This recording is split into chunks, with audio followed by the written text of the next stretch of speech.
Bismillah wa salatu wa salam ala rasulillah. Dans cette vidéo, on va parler d'un oscillateur mécanique, le pendule élastique vertical.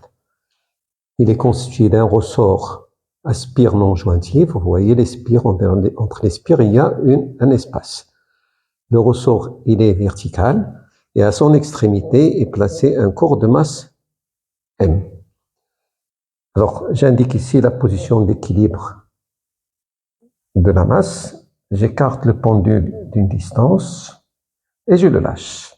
Alors le pendule fait des oscillations autour de la position d'équilibre.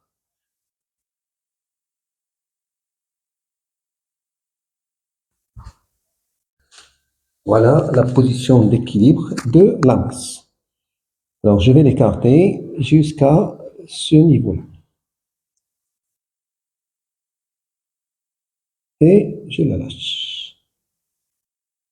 Alors le pendule, la masse arrive jusqu'à ce niveau-là. On voit que le pendule fait des oscillations par rapport à la position d'équilibre. Alors l'amplitude des oscillations, c'est cette distance, ou celle-ci. Amplitude.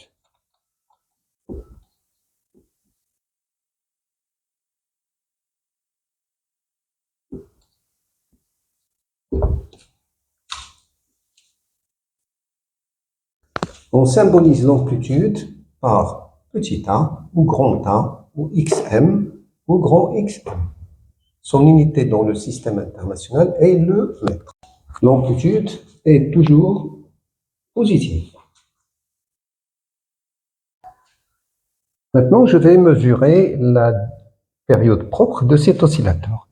Alors, je l'écarte de sa position d'équilibre, je le lâche. Avec un chronomètre, je vais mesurer la durée de 10 oscillations. 1, 2, 3, 4, 5, 6, 7, 8, 9 et 10. Regardez combien j'ai trouvé. 11,85 secondes. Donc, une oscillation dure 1,185 secondes. C'est la période propre de cet oscillateur. Maintenant, je vais écarter la masse de 5 cm et je la lâche. Je mesure la durée de 10 oscillations.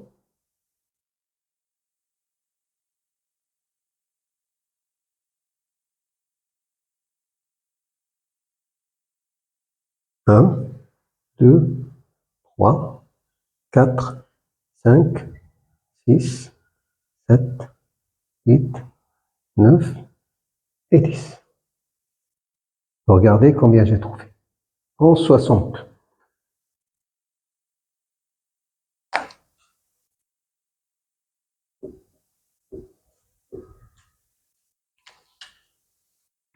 Maintenant, pour une amplitude de 10 cm.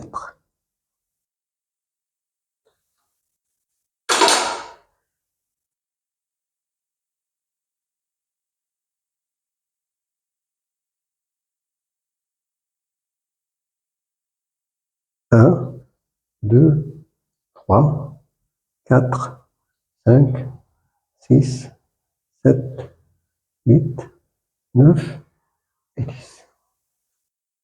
Regardez combien j'ai trouvé. 11,60.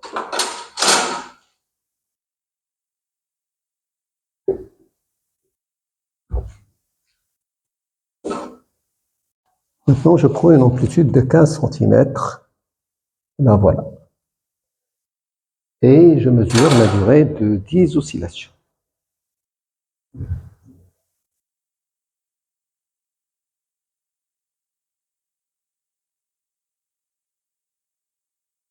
Un, 2, 3, 4, 5, 6, 7, 8, 9 et 10.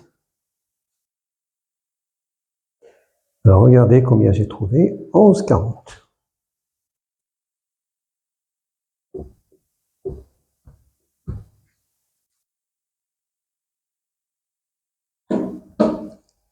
Alors, T0 ici, c'est 1,162 secondes. Ici, 1,160 secondes. Ici, 1,140 secondes. Conclusion. L'amplitude a changé. La période propre est presque la même. Regardez, les deux premiers chiffres sont identiques.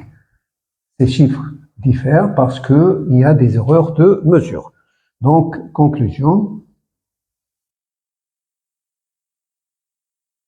l'amplitude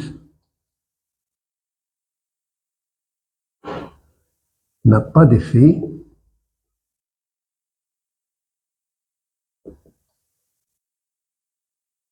sur la période propre.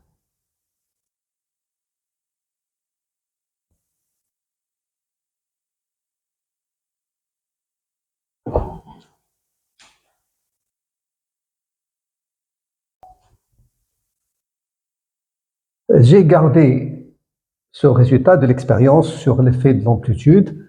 Alors, ce résultat était pour la masse M1 égale 40 grammes. Maintenant, je vais prendre une masse de 20 grammes. Et je vais mesurer la période propre de cet oscillateur.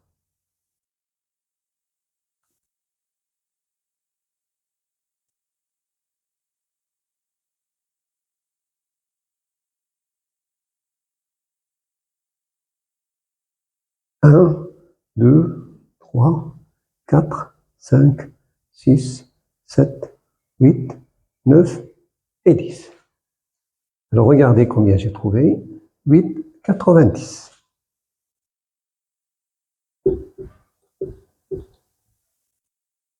Zéro, 8, 9 secondes.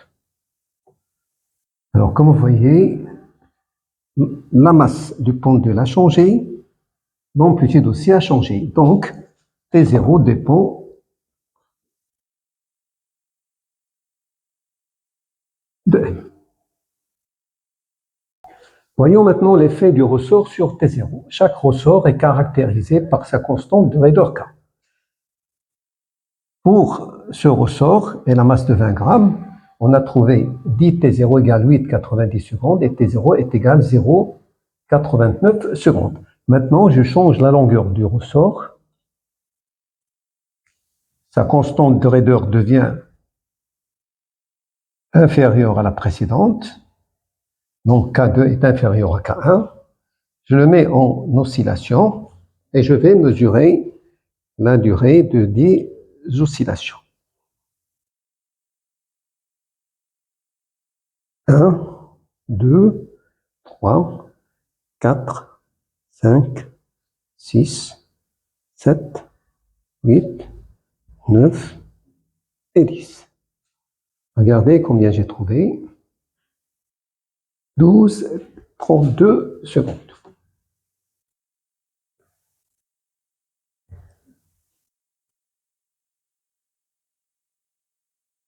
Alors la constante de raideur change, la période propre change. Donc T0 dépend de K.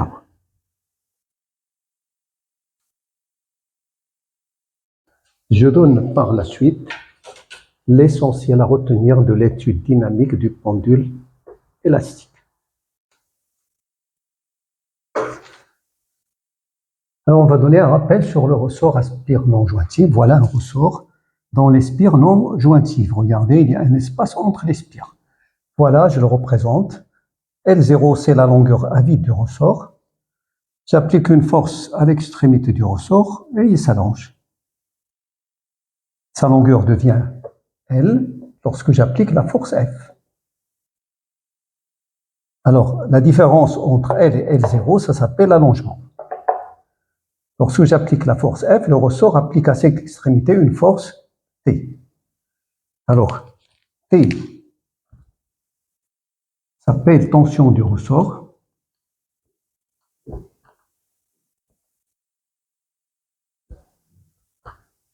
Delta L est égal à L moins L0 s'appelle allongement du ressort.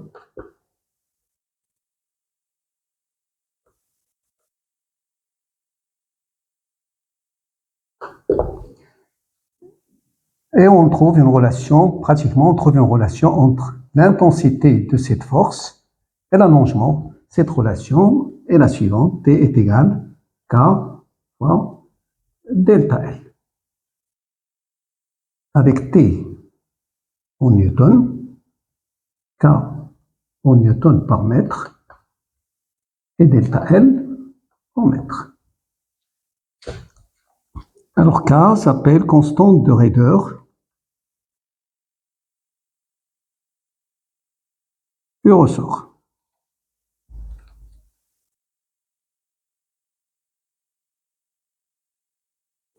Et chaque ressort est caractérisé par sa constante.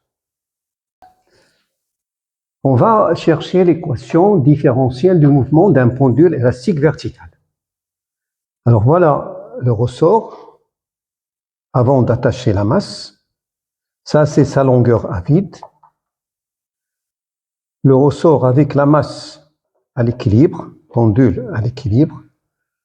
Le ressort plus la masse, le pendule en mouvement. J'ai choisi l'axe OX, orienté vers le bas.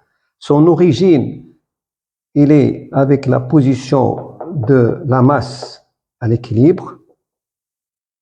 Cette distance-là, c'est l'allongement à l'équilibre.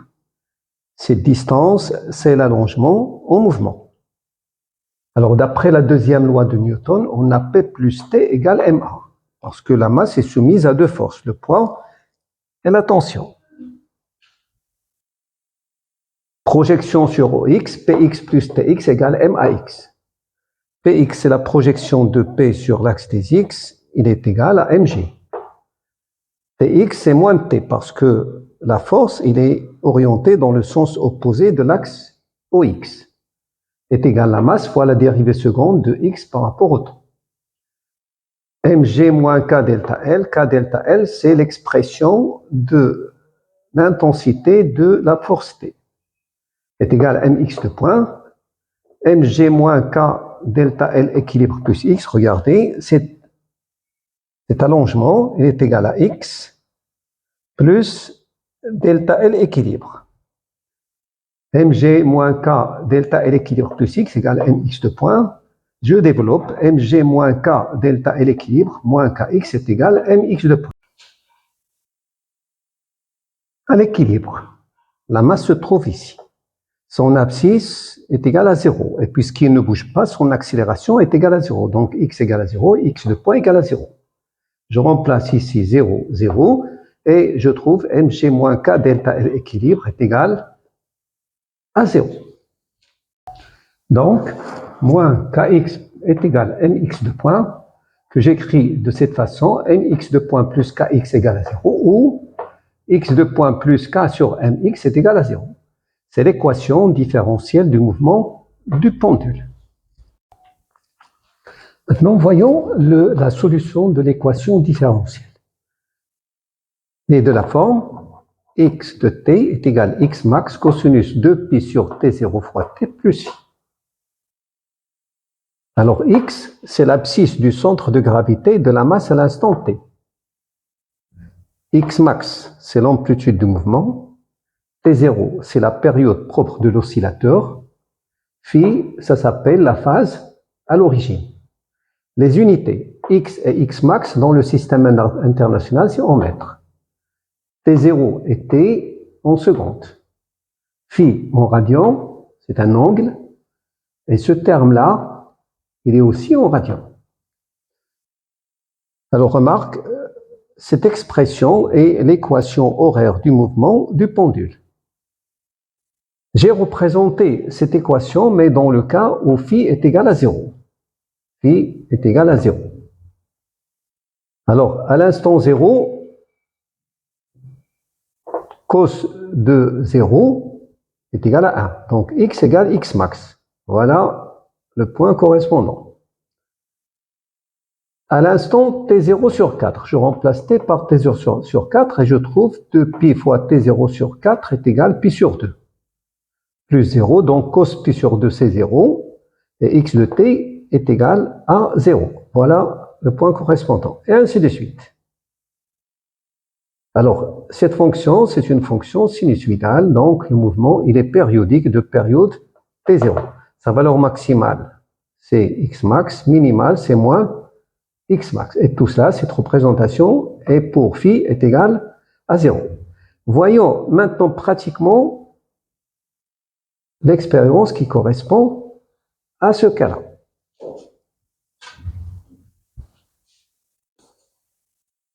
À partir de la position d'équilibre, j'écarte le pendule jusqu'à ce son abscisse soit égal à x max et je le lâche à l'instant t égale à 0.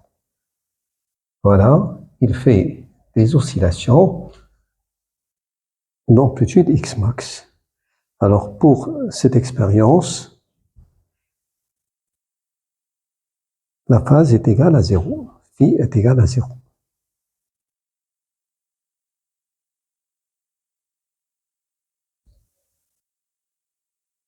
En même temps, je mesure la durée de 10 oscillations. 10. Alors voilà pour 10 oscillations. On a dit que à t égale à 0, x est égal à x max. Alors x max, ici, c'est égal à 15 cm. 15 cm, ça fait 0,15. La période, on a dit t0 est égale à 11,01 secondes, d'où t0 est égal presque 1,1 seconde. Pour ce qui est de phi, est égal à 0. Donc x de t, l'équation horaire de ce mouvement, est égale à 0,15 cosinus de pi sur t0 1,1 fois t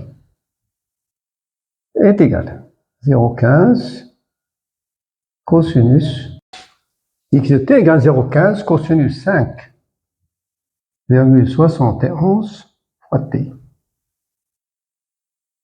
C'est l'équation horaire du mouvement que vous avez vu expérimentalement. À côté de l'équation, on écrit mètre. Ça veut dire que la valeur de x de t, il est exprimé en mètres. Cherchons maintenant la valeur de phi lorsque je fais démarrer le pendule à l'instant 0 de ce niveau. Ça veut dire x égale à moins x max. La période propre est toujours la même, la valeur de x max est toujours la même. Alors on sait que x de t est égal à x max cosinus de pi sur t0t plus phi. À l'instant 0 de l'équation, on écrit x de 0 égale x max cosinus phi. Je remplace t par 0 et j'obtiens cette équation. De l'expérience, x de 0 est égal à moins x max. Alors, x de 0 est la même, donc moins x max est égal à x max cos phi. Je simplifie par x max et j'obtiens moins 1 est égal à cos phi, d'où phi est égal à pi. Alors, lorsque je fais démarrer le pendule à l'instant 0 de ce niveau-là, où x égale moins x max, la valeur de phi est égale à pi. Je vais chercher la valeur de phi lorsque je fais démarrer le pendule de ce niveau-là vers le bas avec une vitesse initiale orientée dans le même sens que x. Alors, x de t est égal x max cosinus de pi sur t0t plus phi. À t égale à 0, x de 0 est égal x max cosinus de phi. Et tout ça est égal à 0. Donc, cos phi est égal à 0. Et phi, soit pi sur 2, ou phi est égal à moins pi sur 2. Alors, pour chercher la valeur de phi, on passe à la dérivée de x, qui est la vitesse. La vitesse à l'instant t est égale à la dérivée de x par rapport au temps est égale. La dérivée de cette équation, c'est moins x max. Ce terme, je le fais sortir de pi sur t0 fois sinus, parce que la dérivée de cos, c'est moins sinus, de pi sur t0t plus phi. À l'instant 0, la vitesse à l'instant 0 est égale moins x max de pi sur t0 sinus de phi. Or, le pendule a été lâché vers le bas. Ça veut dire que la vitesse initiale est orientée dans le sens de l'axe des x. Donc, cette vitesse, sa projection, il est positive. Alors, ce terme est positif. Donc, x max est positif, 2 pi sur t0 positif. Donc, sinus phi, obligatoire, il doit être négatif. Et phi, qui correspond à sinus phi négatif, c'est moins pi sur 2. D'où phi est égal à moins pi sur 2. Alors, le mouvement qui démarre de cette façon correspond à phi est égal à moins pi sur 2. La même chose, si je fais le même travail, mais le démarrage se fait vers le haut, ce terme serait négatif, et sinus phi est positif, et phi est égal à pi sur 2. Alors, pi sur 2, si le démarrage, à l'instant 0, est produit vers le haut, comme ça. Remarque que les valeurs de x max et phi dépendent des conditions initiales, c'est-à-dire de t égale à 0. L'expression de la vitesse. On a x de t égale x max cosinus de pi sur t0 t plus phi. La vitesse, c'est la dérivée de x par rapport au temps. Je dérive cette fonction et j'écris moins x max de pi sur t0 sinus de pi sur t0 t plus phi. Parce que la dérivée de cos, c'est moins sin. Que je peux écrire de cette façon, moins sinus de alpha, c'est cos alpha plus pi sur 2. Donc, cette expression s'écrit aussi sous la forme x max de pi sur t0 cosinus de pi sur t0 t plus pi sur 2. Cette expression-là, x max de pi sur t0, c'est la vitesse maximale. V max égale x max fois 2 pi sur t0. t0 en seconde, x max en mètres et la vitesse en mètres par seconde. Je représente la fonction de la vitesse pour phi est égal à 0. Alors, phi est égal à 0, il reste moins x max de pi sur t0 sinus de pi sur t0 t. À l'instant 0, sinus de 0, c'est 0. Donc, la courbe commence de ce point-là. À l'instant t0 sur 4, je remplace t par t0 sur 4. t0 sur t0 simplifie. 2 pi sur 4, ça fait pi sur 2. Sinus pi sur 2, c'est 1. Donc, la vitesse, c'est moins x max de pi sur t0, ça veut dire moins v max. Voilà le point qui correspond à t0 sur 4. Alors, la fonction, il est sinusoïdal de période t0, de valeur maximale v max et de valeur minimale moins v max. L'expression de l'accélération. On a, d'après l'équation différentielle, x de point plus k sur mx est égal à 0. L'accélération, c'est la dérivée seconde de x qui est égale à moins k sur mx, qui est égal à moins k sur m, x max cosinus de pi sur t0 t plus phi, que j'écris de cette façon. L'accélération à l'instant t est égale à moins à m cos de pi sur t0 t plus phi. ce terme, je le note AM, et c'est l'accélération maximale. L'accélération maximale a pour expression K sur M x max. K en newton par mètre, x max en mètres, et M en kilogrammes. L'accélération en mètres par seconde carré. Je vais représenter cette fonction pour phi est égal à 0. Phi est égal à 0.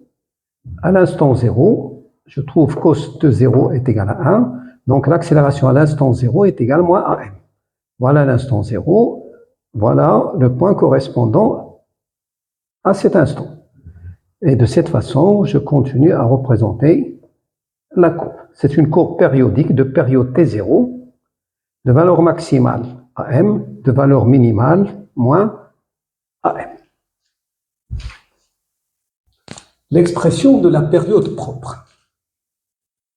On avait de t égale moins x max, 2pi sur t0, sinus de pi sur t0, t plus phi. Or, l'accélération, c'est la dérivée de la vitesse par rapport au temps. Je dérive cette fonction. Alors, la dérivée de sinus de pi sur t0, t plus phi, c'est 2pi sur t0 fois cos 2pi sur t0, t plus phi.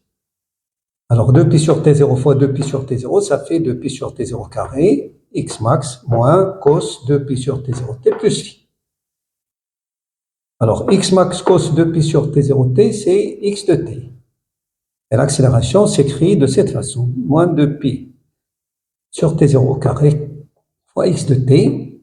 Et on sait d'avance, d'après l'équation différentielle, que l'accélération, c'est moins k sur m x de t. Alors, je compare ces deux relations et je trouve que 2pi sur t0 au carré, c'est k sur m. Et on déduit que t0 égale 2pi racine de m sur k. t0 en seconde, k en newton par mètre, et la masse en kilogrammes. Donc, la période propre t0 dépend seulement de k et m. Et c'est vu expérimentalement.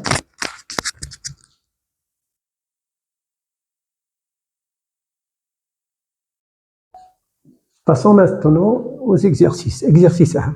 Le pendule élastique horizontal de la figure est formé d'un ressort à spire non jointive de raideur K et d'un corps S de masse M égale 0,2 kg. Voilà le ressort. Le corps S, il est sur un plan horizontal. S glisse sur le plan horizontal sans frottement. On écarte S de sa position d'équilibre de A égale 3 cm suivant la direction de l'axe OX. Et on le lâche sans vitesse initiale. Ça veut dire on écarte S de sa position d'équilibre de cette distance et on le lâche sans vitesse initiale. Première question. En utilisant la deuxième loi de Newton, trouvez l'équation différentielle du mouvement du pendule. Deuxième question. Sachant que T0 est égal 2 secondes, calculez K. Troisième question, calculer la vitesse maximale de S. Quatrième question, déterminer la position où l'accélération de S est nulle. Première question, en utilisant la deuxième loi de Newton, trouver l'équation différentielle du mouvement du pendule.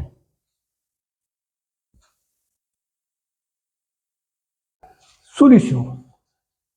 Alors, j'ai représenté le ressort avant d'attacher le corps S. Le corps S attaché au ressort dans la position d'équilibre, le ressort n'est pas allongé, et lorsqu'il est en mouvement, il est écarté de sa position d'équilibre de x. Alors, première question, d'après la deuxième loi de Newton, on écrit P plus T plus R égale MA.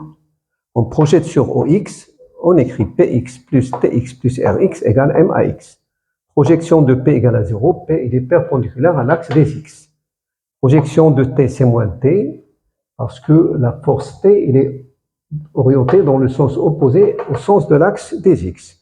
Projection de Rx égale à 0, tout cela égale M, x de point. X de point, c'est la dérivée seconde de x, qui est égale à x. Alors, on sait que T égale moins K delta L est égal à Mx de point. Or, delta L, dans ce cas, c'est égal à x, et on écrit moins Kx égale Mx de point, ou Mx de point plus Kx égale à 0, ou x de point plus K sur Mx est égal à 0. Et c'est ça l'équation différentielle du mouvement de ce pendule. Deuxième question. Sachant que t0 égale 2 secondes, calculez k.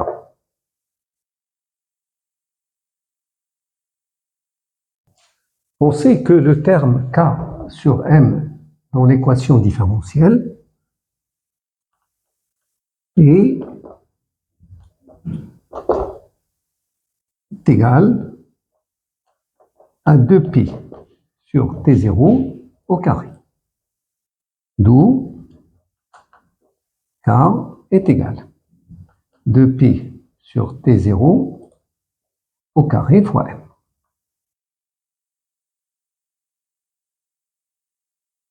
Application numérique, k est égal 2pi sur 2 au carré fois 0,2 est égal.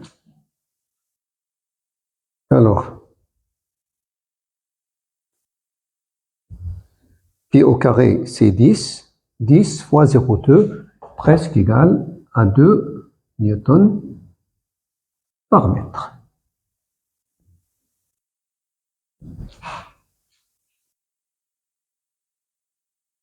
Troisième question, calculer la vitesse maximale de S. Pour la troisième question, vous savez que la vitesse maximale est égale à 2pi sur t0 fois x max. Or, x max est égal à petit temps. Donc, la vitesse maximale est égale à 2pi sur t0 fois petit temps. Application numérique, Vmax est égal à 2pi sur 2 fois 3 cm, c'est 0,03 mètres. Et ça fait, alors, pi fois 0,03. Alors, ça fait 0,094 mètres par seconde. Quatrième question, déterminer la position où l'accélération de S est nulle. Pour la quatrième question, d'après l'équation différentielle,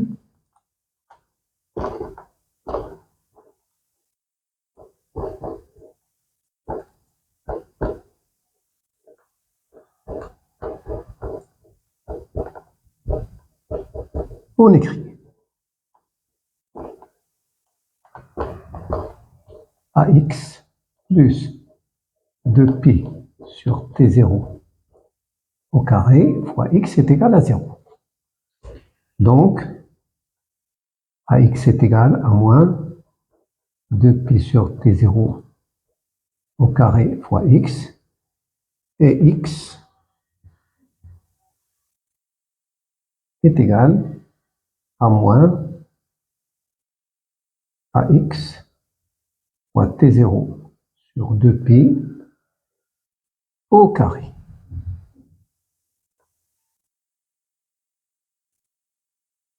Application numérique, AX est égal à 0, donc X est égal à 0. Donc, lorsque S passe par sa position d'équilibre, son accélération s'annule. Exercice 2. La courbe s'y contre dans la variation de X en fonction du temps T d'un pendule élastique. X en centimètres, T en secondes. Première question, déterminer l'amplitude X. X max, la période propre T0 et la phase phi du mouvement. Deuxième question, écrire l'équation horaire du mouvement. Troisième question, à quel instant, attention, S, X égale X max. Quatrième question, à ces instants, calculer la vitesse et l'accélération du pendule. Première question, déterminer l'amplitude X max, la période propre T0 est la phase phi du mouvement. Pour l'amplitude, c'est la valeur maximale de x. Il est égal à 6 cm. X max est égal à 6 cm. Pour la période, on voit que la courbe est périodique. Il se répète. Alors, il se répète durant cet instant. À cet instant, la courbe se répète identique à elle-même. Et cet instant correspond à 2 secondes. T0 est égal à 2 secondes. Pour ce qui est de la phase, on a x de t est égal à x max cosinus de pi sur t0t plus phi. Alors, je vais chercher x pour ce temps-là. On remarque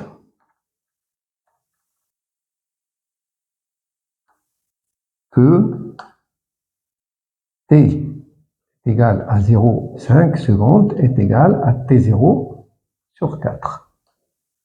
Alors, je vais calculer x à t0 sur 4.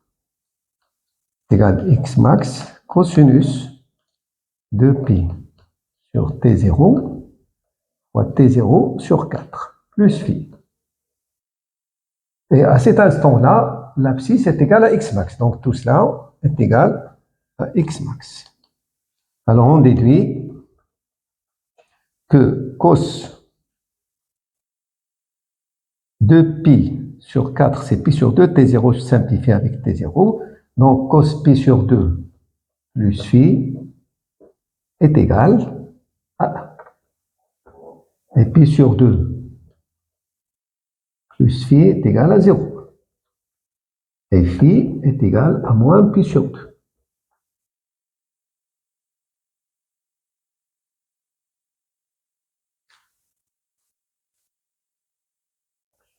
Deuxième question. Écrire l'équation horaire du mouvement. L'équation horaire du mouvement.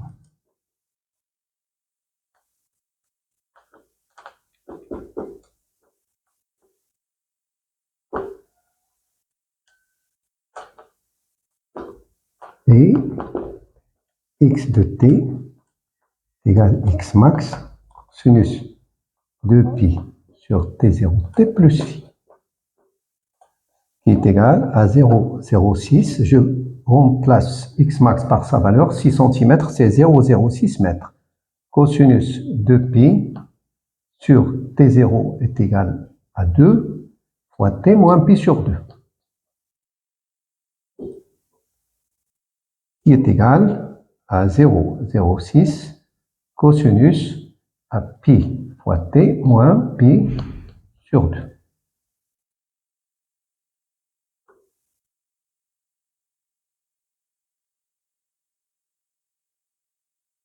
Et tout cela se calcule en mètres. Donc, x de t égale 0,06 cos pi t moins pi sur 2. Troisième question, à quel instant x égale x max? Pour la question 3, on sait que x de t égale x max cos pi t moins pi sur 2. Et d'après l'énoncé de la question, x de t égale x max. Alors je simplifie par x max et je trouve que cos pi t moins pi sur 2 est égal à 1. Mathématiquement, la solution est la suivante. Pi t moins pi sur 2, ce terme-là, est égal à 0 plus 2 k pi, avec k appartenant à z. Je simplifie par pi, il reste t moins 1 demi est égal à 2k. D'où t est égal à 2k plus 0,5. Alors il y a plusieurs instants pour lesquels x égale x max, parce que la courbe, elle est périodique, il se répète identique à elle-même. Alors je prends par exemple k est égal à 0. T est égal à 0,5. Là voilà. T égale 0,5, x égale x max. Je prends k égale à 1. 2 fois 1 plus 0,5, ça fait 2,5 secondes. À 2,5 secondes, x est égal à x max. Quatrième question. À ces instants, calculez la vitesse et l'accélération du pendule. Pour la quatrième question, l'expression de la vitesse.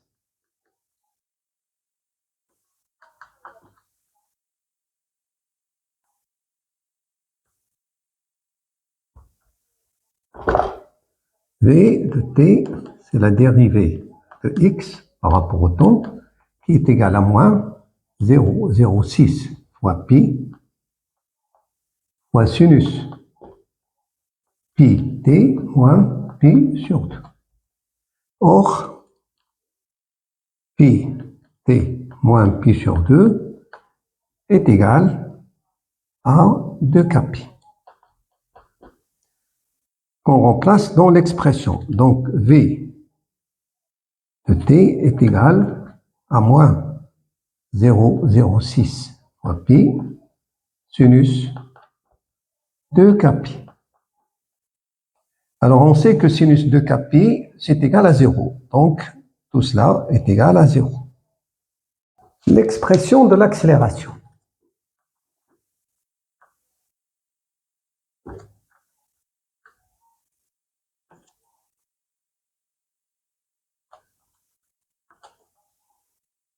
Et a de t est égal à la dérivée de la vitesse par rapport au temps. Ça fait moins 0,06 fois pi au carré fois cos pi t moins pi sur 2.